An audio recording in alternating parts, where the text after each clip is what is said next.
পাকিস্তান রাজনৈতিক বৈরতার কারণে এবার এশিয়া কাপে স্বাগতিক হওয়া থেকে নিষিদ্ধ হলো ভারত পাকিস্তান, যা জানিয়েছে এশিয়ান ক্রিকেট কাউন্সিল।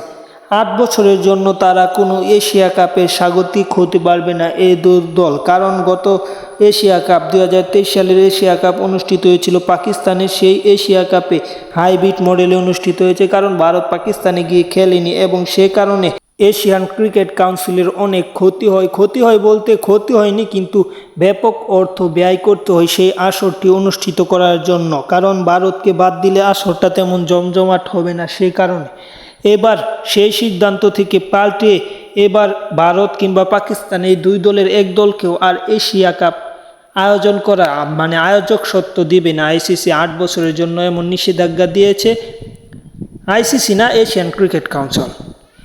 সেখানে ওমান, বাংলাদেশ, শ্রীলঙ্কা এবং সংযুক্ত আরব আমিরাত দুবাই সবচেয়ে বেশি সম্ভাবনা থাকছে বাংলাদেশে এবং শ্রীলঙ্কায় অনুষ্ঠিত হওয়া, পাশাপাশি দুবাইয়েও এশিয়া কাপ অনুষ্ঠিত হতে পারে।